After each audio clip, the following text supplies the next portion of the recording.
আজকে এখানে উপস্থিত হওয়ার জন্য। আমরা পোস্ট জুলাই রেভলিউশনারি যে বাংলাদেশ, সেই বাংলাদেশে হাদি ভাই যে স্বপ্ন দেখেছিলেন কালচারাল ফ্যাসিজমের বিরুদ্ধে, সেই কালচারাল ফ্যাসিজমের বিরুদ্ধে বাংলাদেশি জাতীয়তাবাদে উদ্বুদ্ধ বাংলাদেশি যে কালচার, সেইটাকে এগিয়ে নিয়ে যাওয়ার জন্য আমাদের এই প্রচেষ্টা। আশা করি আমরা সফল হব এবং আপনারাও সবাই আমাদের পাশে থাকবেন। ইনসাফ ভিত্তিক রাষ্ট্র বিনিময়ের উদ্দেশ্যে ইনকিলাব মঞ্চ ইউকে যাত্রা শুরু করেছে। আপনারা জানেন 13 আগস্ট 2024 সালে ইনকিলাব মঞ্চের যাত্রা শুরু হয় এবং ইনসাফ ভিত্তিক যে রাষ্ট্র, সেখানে অনেক অন্তরায় বা বাধা আছে, সেটা নিয়ে কাজ করতেছে ইনকিলাব মঞ্চ। এবং সবচেয়ে বড় যে বিষয় নিয়ে কাজ করতে হচ্ছে সেটা হচ্ছে আমাদের জুলাই সনদ, যেখানে 70% মানুষের আশা আকাঙ্ক্ষার প্রতিফলন। দ্বিতীয়ত হচ্ছে যে হাদি হত্যার বিচার এবং বাংলাদেশে যত গুম খুন এবং নৈরাজ্যে যেগুলো হয়েছিল সেগুলোর বিচার আমরা দাবি করি।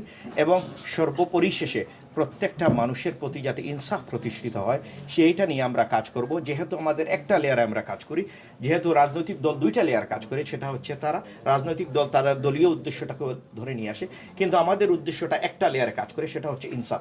যেখানেই জুলুম সেখানেই ইনসাফ। এই প্রতিপাদ্য হচ্ছে আমাদের, যে জুলুমের সাথে আমাদের কোনো আপোষ নয়, আমাদের কোনো কনসিডারেশন নয়। এখানে আমরা জুলুম হলেই আমাদের ইনসাফ চলে আসবে, এটাই হচ্ছে আমাদের মূল প্রতিপাদ্য। আমরা এমন একটি শক্তি অর্জন করব সবাইকে নিয়ে, যেন বাংলাদেশ সহ সারা পৃথিবীতে হাদি ভাইয়ের হত্যার জন্য আমরা একটা শক্তি হিসাবে অর্জন করতে পারি। আপনারা এবং বাংলাদেশের জনগণ, ইউরোপের সব জনগণকে আমরা বলবো যে আমাদের সাথে হাতকে শক্তিশালী করুন, আমাদের সাথে অংশগ্রহণ করুন। বাংলাদেশকে একটা ইনসাফ ভিত্তিক সমাজ তৈরি করার জন্য হাদি ভাইয়ের যে স্বপ্ন দেখেছেন সেই স্বপ্নকে আপনার বাস্তবায়ন করব।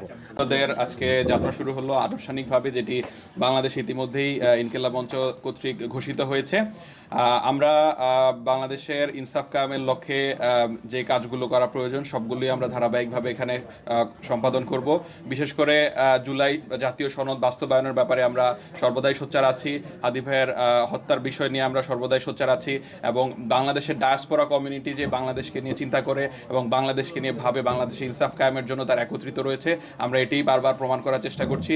আমাদের সাথে ইউকে ছাড়াও ইউরোপের বিভিন্ন দেশ, আমেরিকা, কানাডা সহ অস্ট্রেলিয়া সহ আমাদের ভাই বোনেরা ডায়াসপোরা কমিউনিটি প্রত্যেক জায়গা থেকে আমাদের সাথে সংযুক্ত রয়েছে এবং প্রত্যেক জায়গার যে ইনফ্লুয়েন্সিয়াল জায়গাগুলো আছে, পলিটিক্যাল লিয়াজুগুলো আছে, সব জায়গাতেই আমরা হচ্ছে যে সংযুক্ত হচ্ছি ইনশাল্লাহ।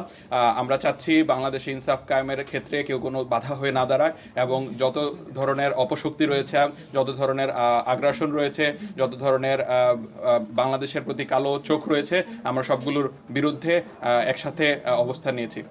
বাংলাদেশের আপনি যদি বাংলা ভাষার কথা চিন্তা করেন, বাংলা ভাষা কিন্তু সংস্কৃতির শব্দগুলা বর্তমানে ব্যবহার হয় না।